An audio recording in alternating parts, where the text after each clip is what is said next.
The Dodgers' 26-man wild card roster is out. There are 4 big surprises from the roster. We'll get into that. We're going to preview Game 1. All that more coming up next on the first postseason edition of Dodgers Dugout Live of the year. It's time for Dodger baseball.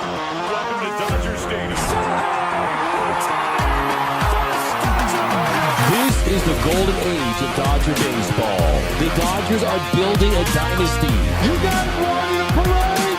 We got it, Parade. The Dodgers punch back and head to the championship series. Ohtani starts the 50-50 club. Mookie Betts. Freeman hits the ball to right field.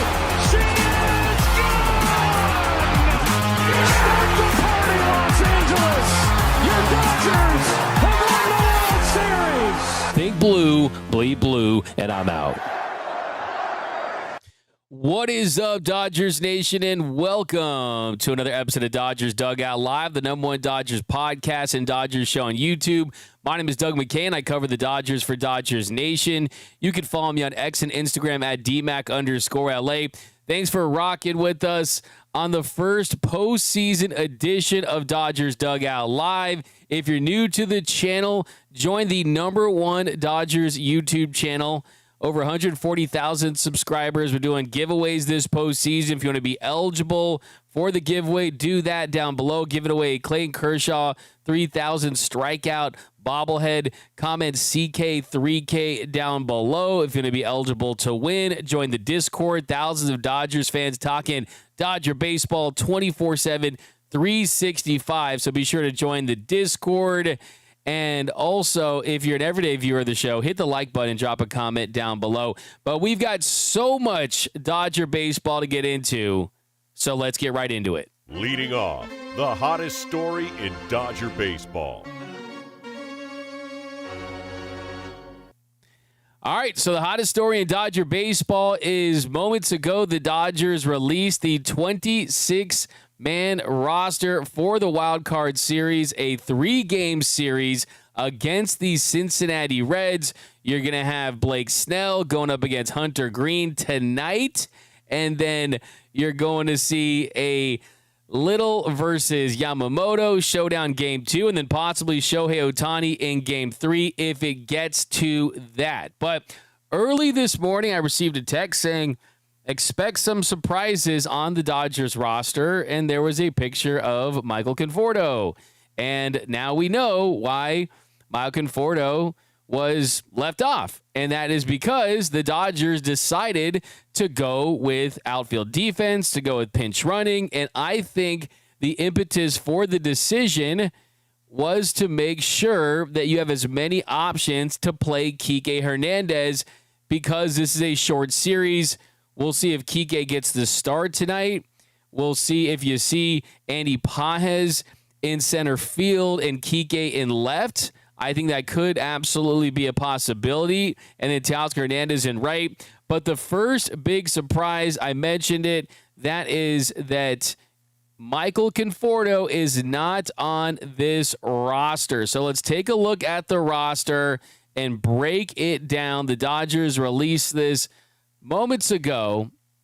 And there's some other surprises too, but the first one has to be Michael Conforto because Michael Conforto has gotten so many opportunities this year to prove himself. 486 plate appearance on the season, hit 199. Also did not bring much defensively, was a below average defender in left field, had a -8 outs above average. That's in the 5th percentile. So couldn't hit, couldn't play defense.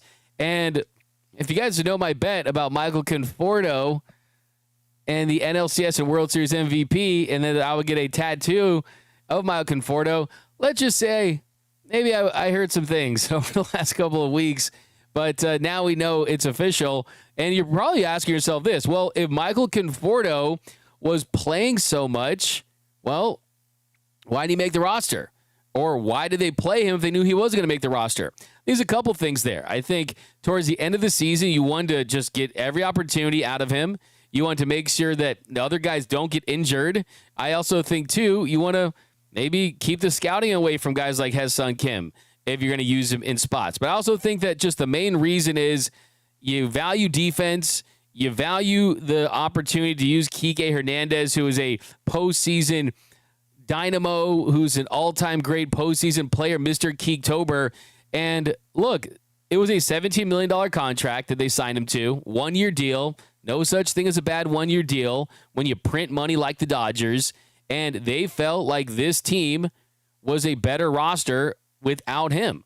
And I think that this was the right move at the end of the day, just because, one, we know this team's success or failure is largely going to hinge on how great their superstars are. Shohei Ohtani, Mookie Betts, and Freddie Freeman hit, then there's a really good chance that this team does not get bounced by the Cincinnati Reds. But also, I think that you don't have that regret. And the regret is, let's just keep kicking the Michael Conforto thing down the road. Let's keep trying to make Conforto happen. Conforto, the Michael Congoto, right? But the truth is even though he did have some success against the Reds this season, that they trust their guys that they've seen have success in the postseason. And Michael Conforto just wasn't one of those guys. For him to be a trusted member, to enter that circle of trust, he was supposed to have a really good season and batting in a much better lineup in a better hitter's park, and he just did not take full advantage of it. He got his money, and that's that. So no Michael Conforto in this one. He will not be in the Dodgers outfield. And you look at the rest of this roster, let's just break it down in totality. Breaking news, two-way player Shohei Ohtani makes the roster. Wow, this guy Shohei must be pretty good. He two-way, pitches and he hits. So Shohei's one. Starting pitchers, two starting pitchers. Blake Snell goes tonight. Yoshinobu Yamamoto goes tomorrow. And then right-handed relievers, you've got five. Emmet Sheehan, Tyler Glasnow, Blake Trinan, Roki Sasaki, and Edgardo Henriquez. So much is made about how bad this bullpen has been. I've said it myself that this has been one of the worst bullpens I've ever seen in my 30-plus years being a Dodgers fan. And I felt like, hey, if you're not going to make big additions at the trade deadline, you went out there and got Brock Stewart.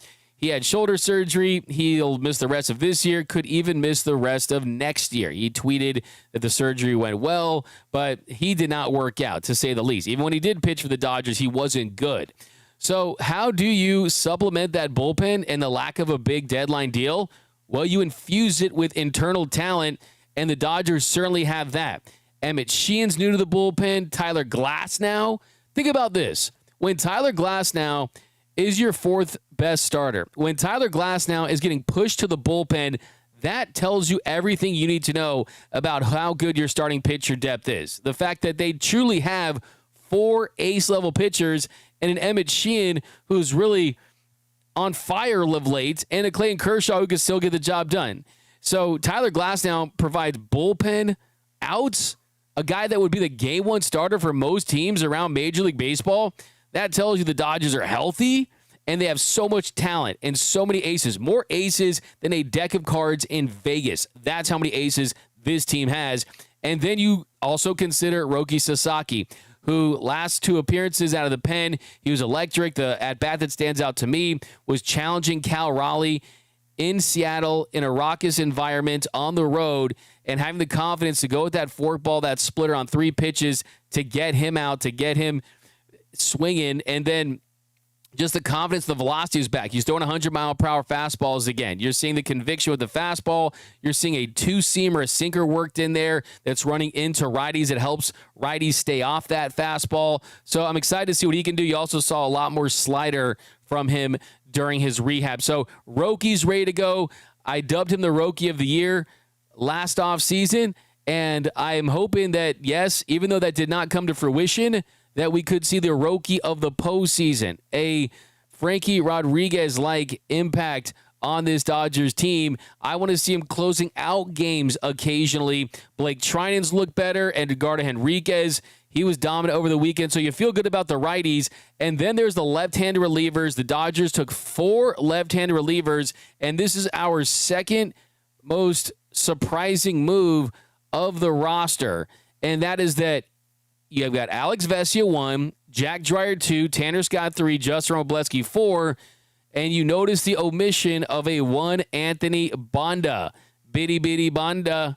He's not on this roster, and this is surprising just because he's been really good for months. It's not like he just got together in the last couple of appearances. Anthony Banda, since getting off to a rough start this season, where he had a 5.23 ERA in April, he had a 3.65 ERA in May, a 4.35 ERA in June, but after June, from the start of July to the end of the season, he was really, really good. Had a 2.25 ERA in July, had a 2 ERA in August, had a 2.25 ERA in September, has not given up an earned run since the Dodgers lost to the Phillies on September 15th, where he gave up a home run. But he's been really effective. Some of the underlying peripherals on Anthony Banda, they're not elite stuff. They're not a stuff that makes you say, wow, like this guy is unreal. But there are some really good things. The things that he's really good at, a 217 expected batting average against him. That's an 84th percentile. If you are new to the show, want to know what expected batting average is, that's where the stats show that the quality of contact based on launch angle, exit velocity, what the expected batting average should be on those hits, on those made contacts. And that's really solid. The fastball velocity, 95.9 miles per hour. That's in the 76th percentile. He is below average in average exit velocity, so getting hit hard. He's average when it comes to strikeout rate, 22.7%. The walks, too, a 13% walk rate in the 3rd percentile. Then barrel percentage is also below average. So hasn't been elite when it comes to limiting hard contact and missing barrels, but he has been effective, and the results have been there. So my question is Anthony Banda dealing with an injury? Is he dealing with any type of ailment? I'm curious to see if there was any issue with that on his end. So you look at the fact that the Reds, they're not good against left-handed pitchers. That is an area where they've struggled all season. On the year, the Reds have hit 229 with a 300 on base, slugging just 353 against southpaws. They've been 21% below league average, which is a 79 weighted runs created plus. So that would put them at 26 out of 30 Major League Baseball teams this year against lefties. So you left off a lefty that has been really effective. Having said that, the other guys on the roster that are lefties have also had a lot of success themselves in Justin Robleski, who I think provides you bulk potential, who can go multiple innings. Let's say the Dodgers are up by 5 or 6 runs, or they're just absolutely blowing out the Reds, and you don't want to tax the bullpen and use some of those high leverage guys, or you're actually getting blown out and you don't want to use those high leverage guys. But then also, if you need to turn to them, Justin Robleski is a guy that has electric stuff. He really, really does. Justin Robleski, I've said it all season, Robo is the most underrated Dodger. I mean, his barrel percentage, we talked about limiting hard contact. His barrel percentage is in the 98th percentile. Hard hit percentage, though, it is in the 5th percentile. So that's low. But strikeout rate, walk rate's really good. Fastball velocity's good. So he's on the roster. And then the question is Tanner Scott. Obviously, the numbers don't back up him being on this roster over Anthony Banda, but they gave him $72 million. He was really good in the postseason last year. The velocity, the slider, all the stuff is similar to what it was last year. It's just about execution. So what they're really doing is betting on Tanner Scott. Now, will that be a bad bet? Will that be a good bet? That remains to be seen. But I do think that you're not going to see Tanner Scott out there in ultra high leverage situations early on. I would be very surprised if you saw him out there in a 3-2 game, bottom of the 9th, facing the top of the Reds order. I just don't think that is the right decision, and I don't think that is a decision that they're going to make. I think that you could see them have Roki and Sheehan towards the end, or you could see them just go for Blake Treinen. I think Blake Treinen, even though he's a righty versus those lefties, you could see Blake Treinen, but we'll see. I mean, they have shown a lot of confidence in him. They continue to go back to him, and He has had some high highs this year, but it's been mostly low lows for Tanner Scott, if we're being completely honest. I mean, when you look at Tanner Scott on the year, he leads Major League Baseball with 10 blown saves, had a 6.48 ERA in September, gave up 6 runs in 8 1/3 innings, gave up 2 home runs, had a 9 ERA in August. I mean, he did miss some time. And then in September and then in July, had an 8.10 ERA.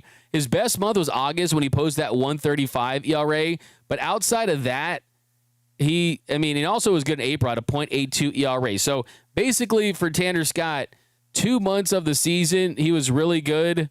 And most of the season, he was bad. But they have invested a lot in him. They still believe in him. And hopefully he can just turn it on and then he can flick that switch. And I think, too, now Tanner Scott's ERA, it's 0.00. How many saves has he blown right now? 0. It's a clean slate. I was talking to Chris Taylor about this a couple years ago. What that does to the mind, turning the calendar to October and knowing that when you're at the plate and you look up at the scoreboard and you're not seeing, 154 batting average, and you're not looking at your numbers. You have a new opportunity to have a fresh start. This is a new season. This is a completely new season. This is not even the continuation.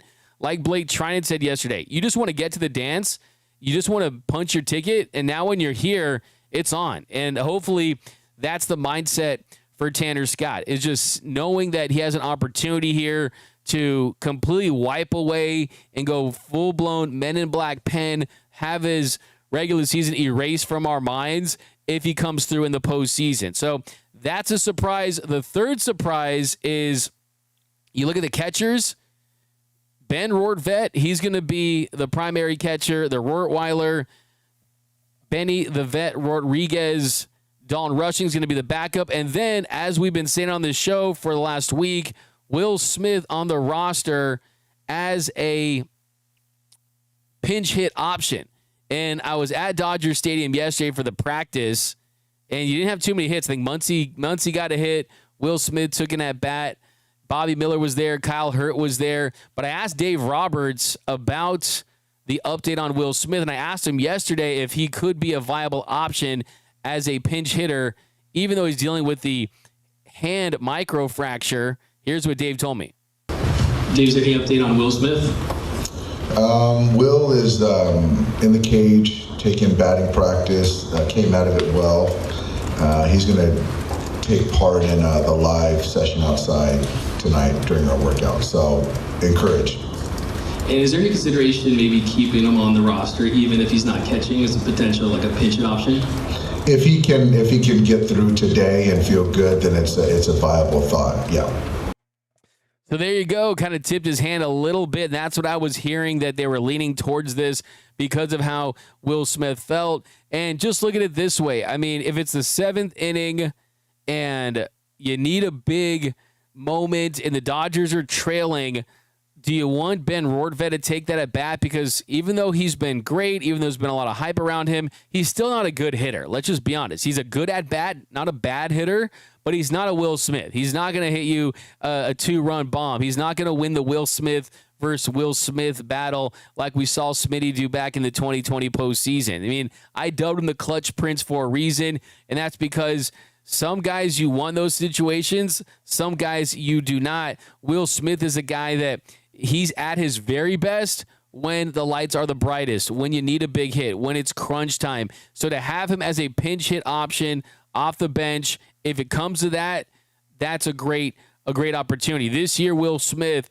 he's gone 5 for 12, hitting .417 with a 1333 OPS, 2 home runs, 3 RBIs as a pinch hitter this season. And for the year, with runners in scoring positions, hitting .969 with a .337 batting average. Runners on, .946, .333 batting average. I mean, he's better than Shohei Ohtani with runners in scoring position. I mean, he's unbelievable with runners on base. So knowing that he's on the roster definitely gives you some comfort if the Reds make a series out of this and you just got extra weapons. You got something in the war chest. You got Will Smith, because we know Will Smith, he is legend. And I fully expect him to have some type of moment at some point this series. I really do. I mean, it'd be great if they just blow him out, but postseason baseball can get very interesting, and I definitely hope to see Will Smith. Hey, who knows? Last time the Dodgers were the wild card, it was Chris Taylor. It was CT Ock Taylor that had the big moment off of Reyes, and he sent the Dodgers to the division round where they beat the Giants. And who knows? I mean, this is an organization that has special moments, from Kirk Gibson to Freddie Freeman, guys that have dealt with injuries that somehow they find themselves in those situations. So it's going to be great to see him as an option. So that is a surprise. The Dodgers carrying 3 catchers, but essentially 2 catchers and one that is a catcher by position, but is on the roster as a pinch hit option, a right-handed bat off of the bench. And then the other surprise is Justin Dean. So the fourth big surprise, you look at the outfielders. You got Andy Pages, Teoscar Hernandez, Alex Call, and Justin Dean. So Justin Dean, he's on the roster as a late-game defensive substitution. The interesting thing for him is it would probably be in a situation where the Dodgers have a pretty convincing lead and you could replace Teoscar Hernandez. However, if there was any possibility that you still need Teoscar's bat in the lineup, I would not take him out under any circumstances. But he is a late-game defensive substitution. If you're going to see Alex Call, he's another guy that brings you a pinch run ability. He's in the 62nd percentile in sprint speed. Not an absolute blazer like a Hyeseong Kim, but he does provide that. Also above average defense. He's another right-handed bat that you could possibly use off the bench against a left-handed pitcher. He sees a lot of pitches, grinds out at bats, is going to see 4, 5, 6 pitches in at bat, even if he doesn't get a hit or he strikes out. So that provides quality. I like the inclusion of Alex Call. And then Andy Pages and Teoscar Hernandez go without saying. I mean, those guys are going to have to be huge. Andy Pages hit 2 home runs against Hunter Green earlier this year against the Reds. We'll see. Does Andy Pages own Hunter Green? If Andy Pages hits another home run off of Hunter Green, I'm going to ask Hunter Green after the game what he's going to get Andy Pages next year for Father's Day. Because, I mean, geez.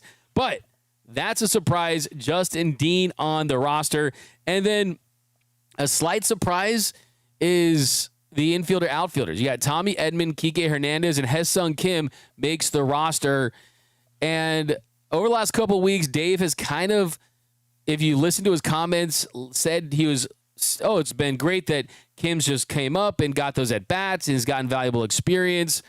But Kim has struggled a little bit. But I think, hey, he had a home run in his last game. And there's recency bias. And I think Hyeseong Kim said, hey, put me on this roster, coach.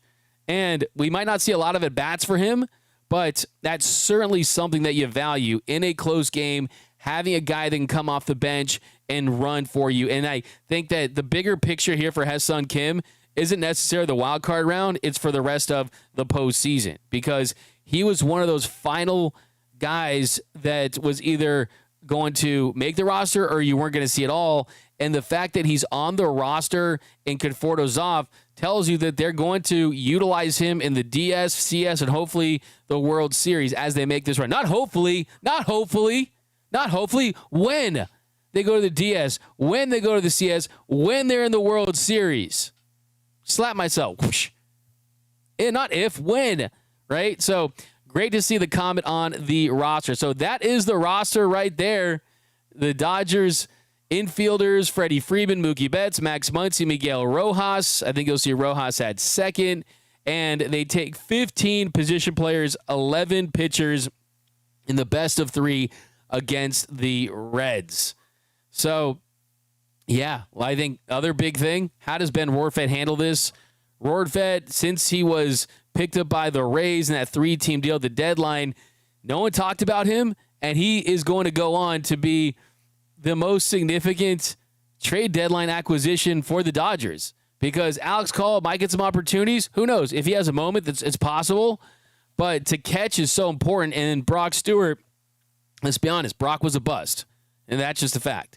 But Ben Rortvedt, he started 15 of the Dodgers' last 21 games. He had 8 starts in 12 games when Rushing came back from that right shin contusion. So he's going to be in there for sure. But all right, guys, give me your predictions now. I'm going to Dodger Stadium right after this. Gates open at 1. We'll do a Dodgers Dugout Live pregame show live from Dodger Stadium. That's where I'm going to give some more previews out, some more predictions, some bold predictions for this series. But I want to hear from you guys. What is your reaction to the roster? Let me know down below. We got, how dare you, D-Mac? D-Mac, did you see the show Postseason Simulator? Brandon, I did not see that. Who do they have winning? If it's not the Dodgers, then it's fake. But let me know. Marquez, Betts is better in right field. That's actually kind of debatable at this point, if we're being completely honest. I mean, we'll see how Mookie handles shortstop, and that is going to be big for him to see how he does handle shortstop in this one.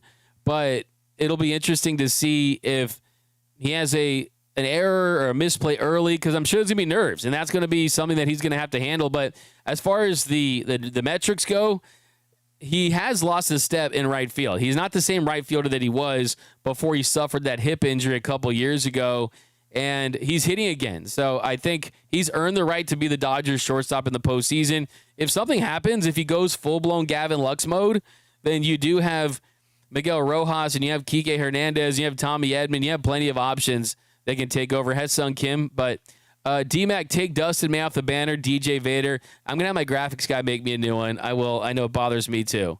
Dustin May. Hopefully Dodgers see him in the postseason and score like 10 runs off of the World Series. Maximum effort from Jeremy Buckley. Yeah, Max Muncy did say yesterday that he was good to go. Max Muncy is a key part of this offense. We know that, and it does feel like for Muncy that he was just really just kind of hitting that reset button, making sure that he was going to be fine, that he wasn't going to have any issues or re-injure himself for any reason. So I think for Max Muncy, this is a good spot for him to really just come through and make sure that, hey, you save your best for the postseason, because Max Muncy is postseason certified too, right? My man is one of only a handful of Dodgers to hit a postseason walk-off home run. I was at that game in 2018, 7+ hours against the Boston Red Sox. I'll never forget that game. Just an insane game. Why didn't they win the series? By the way, guys, I could be talking to someone. I have a surprise interview that I'll be doing later this week, hopefully, with someone that played in that series. I'll let you guys guess if you want, but I'm very excited about that. But more comments down below. We got Joe Megazzeni. D-Mac, I got the Dodgers sweeping 2 games, winning by 15 runs per game. Okay, that's a little cocky there. That's a little over the top. I like the confidence, but that's bordering on cockiness. Joe, I respect it. I'm not mad at it, but come on, let's be real here. That's a little much. Do you guys got any bold predictions for this series? I also want your called shots too. We'll get into some called shots here, but let's read some more comments here on Dodgers Dugout Live, the #1 Dodgers podcast and Dodgers show on YouTube. I've been tweeting out a lot, and I'll be tweeting out a lot during the postseason when I'm at the stadium, so be sure to follow me on X and Instagram at DMAC_LA. Also, follow Dodgers Nation on Instagram and Twitter as well for all the best Dodgers content in the game. We got Kim did hit a home run. He does have power and, of course, speed. Ray V. Guzman. Dean comes in for Teo in the 9th. Scott blows it. Then Dean has to hit in the bottom of the 9th. Nightmare. See, that's an interesting scenario. I think that you're probably going to be looking at a tough. The first thing there is I really strongly doubt that you're going to give the ball to Tanner Scott in the bottom of the 9th inning in a 1-run game for at least this series, at least until you kind of work. You might be put in that situation. Let's say a starting pitcher doesn't go as deep as you had hoped, then you're going to have to go and burn an Emmet Sheehan or Roki Sasaki earlier. But to go with Tanner Scott right now in a 1-run game, I mean, clench those butt cheeks, man. It would be tough. And as far as Justin Dean, you're right. I mean, he has only had 2 at-bats since he's come up, and he still hasn't gotten a hit. He is here for his defense, and he is here for his running. But the Dean dog is going to be just fine. But here was Max Muncy exclusive yesterday inside the Dodgers clubhouse talking about his health and how he's feeling heading into this series. Yeah, I'm hoping to be in there tomorrow. It's obviously not my choice. I don't make the lineups, but it's the weekend was a good chance to give the body to reset and work on a couple things, and that's where we're at right now. David kind of said the whole body. Was it some stuff that you've been dealing with before? Yeah, I mean, there's just been a lot of issues going on. From when I came back, just a lot of hit by pitches, a lot of lingering effects from those, and just trying to, get things cleared out. Get things cleared out mentally also.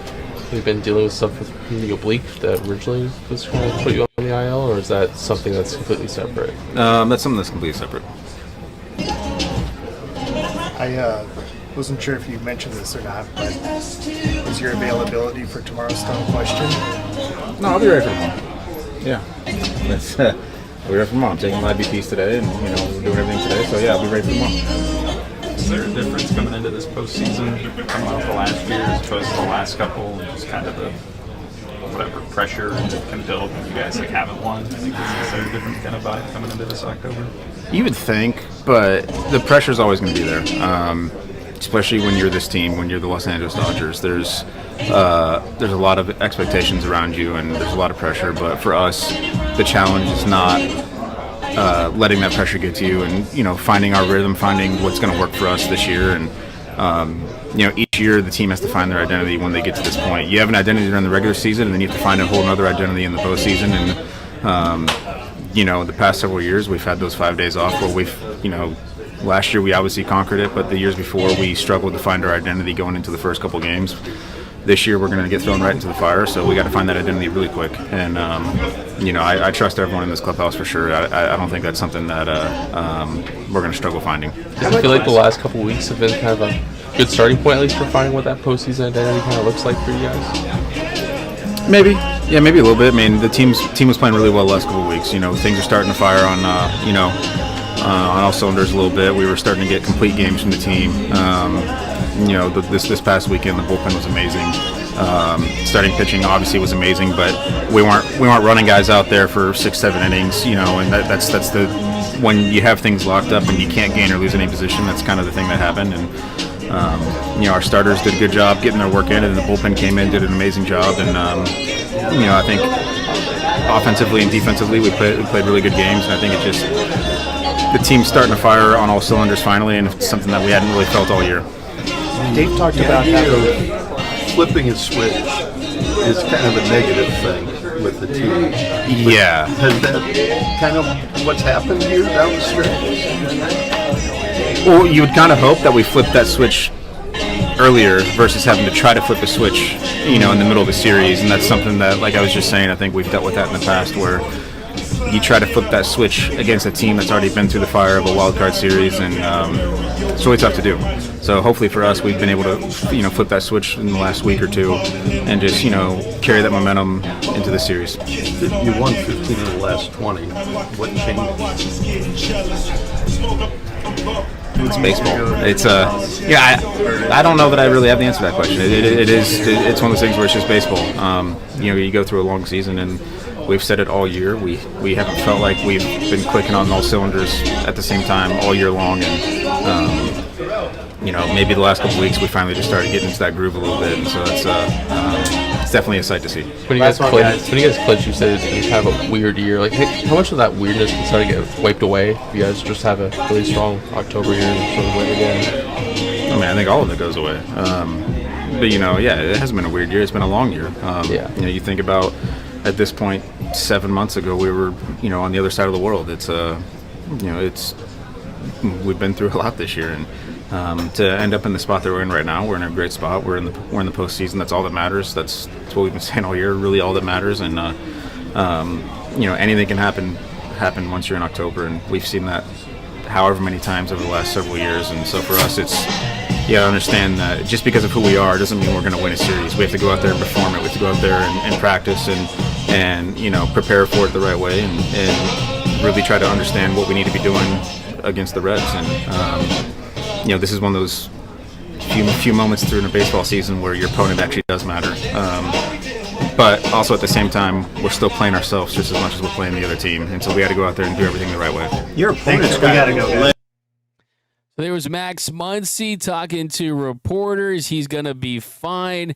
So like I said earlier, and the starting lineup has not come out, but I would expect to see Kike Hernandez in left field. And just talking to people over the last 24 to 48 hours, the reason why you're not going to see Mayo Conforto is Kike is going to get these at-bats. And left field makes sense. When he was rehabbing, he was in left field. So expect to see Kike Hernandez starting in the outfield, starting in left for the Dodgers. I think that's what I'm hearing, and that's what I think the move is ultimately going to be. So Kike Hernandez is certainly someone that has earned it, someone that he's a postseason gangster. I mean, the guy is he's ridiculous in October, so you got to keep him in there, and that makes the most sense because you don't want to take Rojas, you don't want to take Pajes or Edman or any of these other guys that are also very useful players for yourself off, and I think it makes the most sense. And then another thing to look at is how was Blake Snell? I mean, no one's talking about it, but I told you the other day after the postgame show that Blake Snell, I wanted to see him be the starter.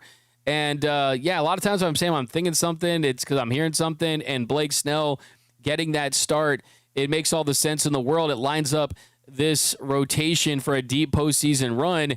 And a lot of pressure on him tonight. I mean, that's a subplot in this one. I mean, this is a guy that has already heard some criticism just because he missed significant time this year. But he's been a great pitcher in the postseason, a career .333 ERA. He shut down that Dodgers lineup in Game 6 of the 2020 postseason. And what happened? Kevin Cash. He went full Kevin Cash, and the Dodgers cashed in. He had the big run, and then Mookie had a home run later, and they end up winning the World Series. But that is a big subplot. How does Blake Snell handle this Game 1? Does he give you 6 or 7? Does he give you 4 or 5 because he's walking guys early? This is a team that struggles against lefties, so everything is in line for him to have a really, really strong start. But here was Blake Snell yesterday talking about his mindset heading into Game 1. First, when did you find out you were going to be the Game 1 starter? And two, what does it mean to you to be taking the ball, Game 1 of the wild card, and hopefully setting this team on a good path and a good tone to start this series? Yeah, I found out a little while ago. Yeah, but no, I'm excited. There's no better feeling than being Game 1, starting it off. And the goal is to get us off to a good start, a win, and go from there.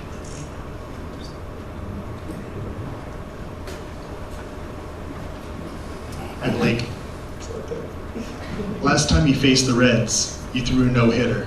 Does that play into confidence for this game? And there's a lot of the same hitters in that lineup. No, I mean, it was just so long ago.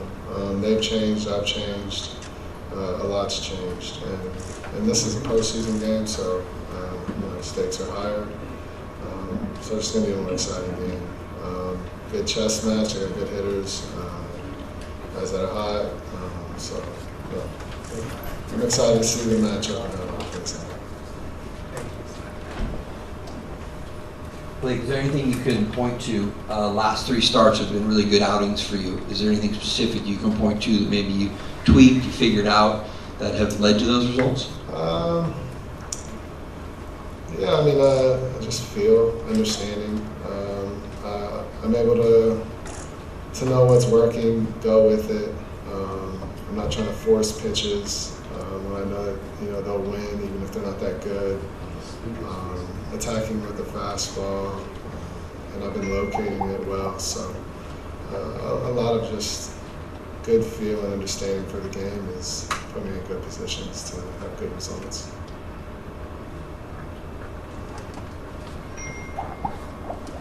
Like, how did those 4 months away from pitching, how did those impact you? And also, did it, quote unquote, help you save bullets for the postseason?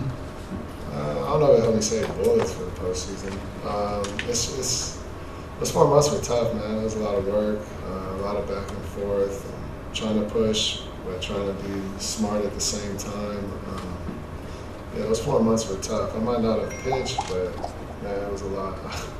Yeah, that was a lot. So to be where I'm at now, I'm just very thankful and appreciative of everything that I went through to get here. But I still feel like I'm getting better and I'm still learning more and more.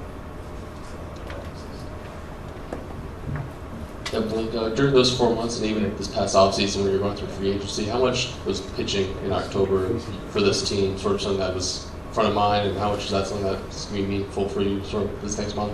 Yeah, no, it's everything. That's why, the big reason why I came here was to pitch in October and to really challenge myself personally and see how good I am and face the best when the stakes are the highest. That's what I've always wanted, so I couldn't be more excited to be in the position. Hey Blake, throughout your career, most years, I think maybe every year, you've been better in the second half than in the first half. It seems you've been at your best in the stretch run of a season in the playoffs. Why do you think that is? For me, I just think I've been pitching and learning and correcting mistakes. And yeah, just as the season goes on, you learn swings, you just learn so much throughout the year that I feel like it's kind of hard not to get better. Yeah, that's why I think I have a better second half. Like, building off that, do you think that even with missing the first half this year because of injury, you were able to still, kind of learn even though you weren't pitching in games? Yeah, you gotta watch the other team, watch our team, learn swings, and you go through in your head like, what would you do if you were out there? What would you do differently? What do you like? Yeah, every time you watch a game, you're just running down situations and putting yourself in them. So for me, that's what I was doing. Yeah, I think it helps. But then when you get out there, you feel the game out. It's where you just kind of, this is what I would do, this is what I'm going to do, and kind of go from there. Like, with the way this team has built momentum towards the postseason, did you sense a shift, and what would you attribute that to? I think everyone's just getting excited for postseason ball. I don't know if I sense the shift. I know that all of us are really excited about October and what we can accomplish and do. And now that it's here, I think the best part is we get to prove it to ourselves and see how good of a team we really are together. And that's exciting for us.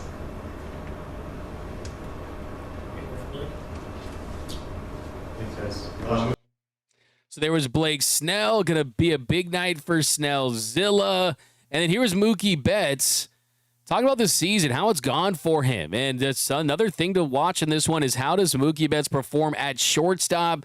I'm sure there'll be some jitters early. Here's him talking about that process and how much pride he has in proving that he can play that position at a big league level. What's the group as you guys get ready for this matchup?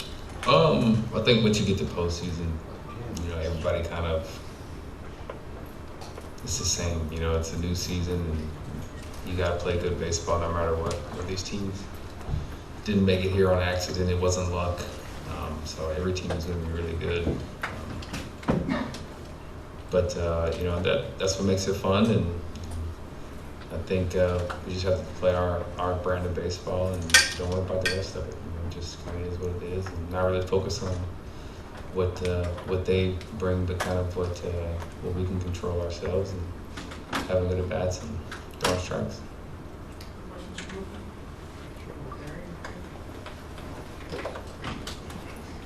Hey, Mookie, what's your evaluation of the pitching staff, particularly the starting this year going into the postseason as compared to last year?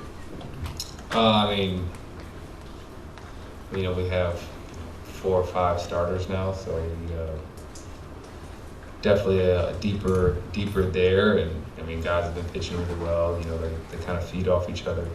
The front office did an amazing job giving us this type of staff, and the boys have done an amazing job in performing. So I'm sure they'll be excited and ready to go and continue their performance. And I think that's going to give us a really good shot. So where do you think Ohtani fits in, especially in the short series? I think with him being probably the best player in the world, he could fit in wherever he wants to fit in. So whenever he feels like he needs to go in and pitch, I'm pretty positive nobody with a Dodger uniform will say no. Hey Mookie, congratulations on another division title. How do you guys feel collectively as a team going into the playoffs with a target on your back? You know, world champions and all of that. I think we feel good. I mean, we're not really worried about the target on our back. I mean, that doesn't have anything to do with the task at hand. I think we're all focused on what we need to do to take care of business, and we won't let anything, exterior add any pressure to it. Yeah, Mookie, after the back-to-back walk-off losses in Baltimore, you guys had won 15 out of 20. What changed? I don't know. I don't know. You just go through your ups and your downs. I mean, that's really kind of it. And, we just got back to playing good baseball, throwing strikes and timely hitting. I think for a stretch there, that some of us weren't really producing like we needed to, and so I think it was just a collection of us starting to play a little better, pitch a little better, hit a little better, better base running, better defense. Kind of just playing better baseball, and I think that's really us. And we just have to keep doing it. Is there such a thing as flipping the switch and playing that way? No, there's no. I don't think that exists. I think you play the game how you know how to play the game, and it doesn't matter the situation going on around you. You don't really rise to the occasion. You kind of fall to your training, and so whenever you we train properly, we train hard every day, and so it shouldn't be much of a change when the game comes.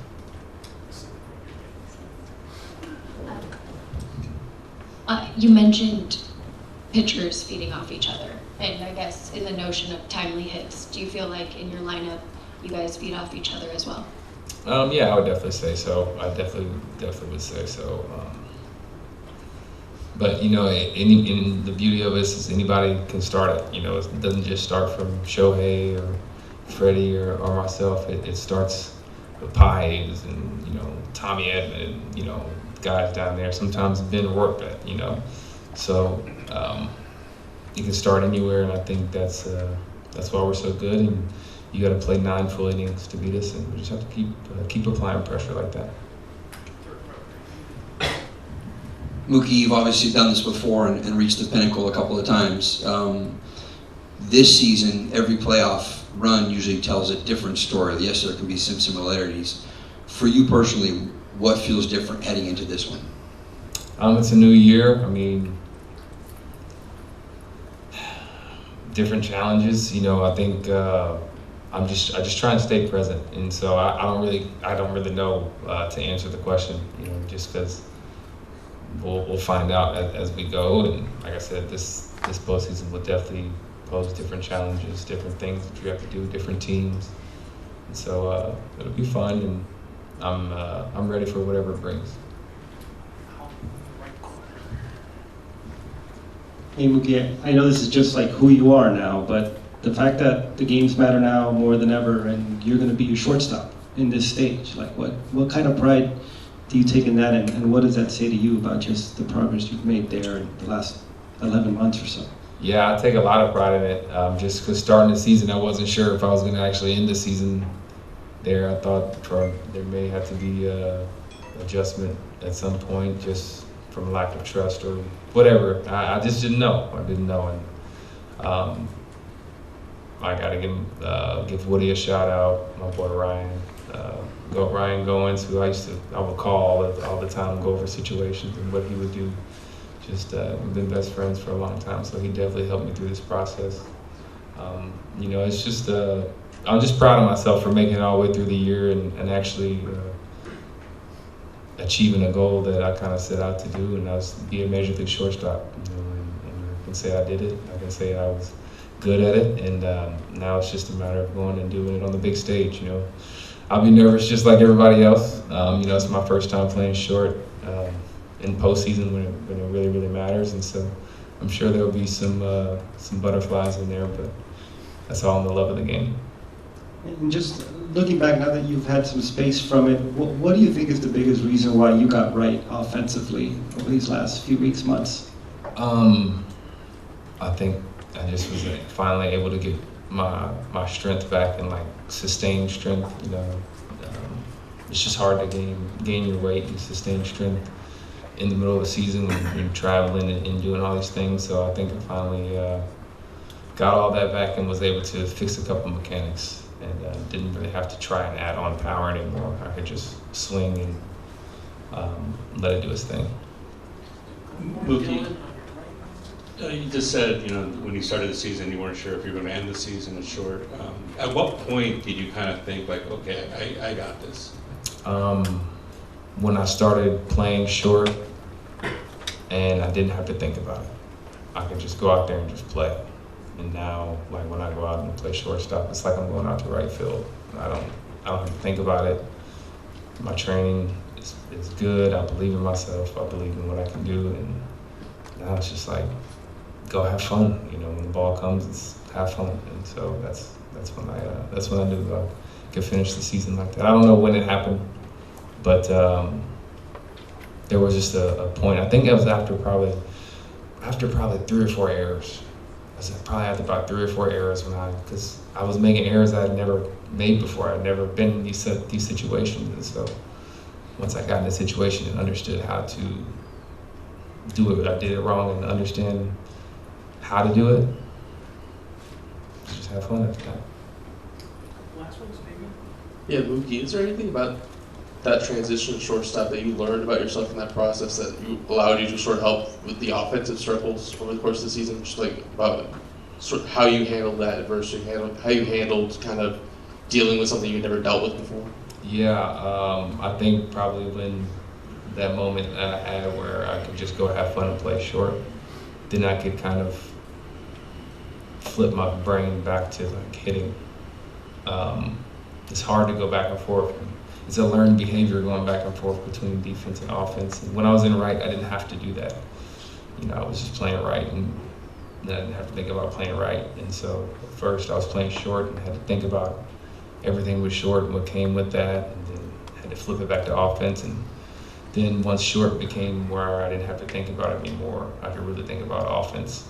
I think it slowly but surely started to get better and better. All right, there we go. That was Mookie Betts, and we are ready to roll to some other comments here.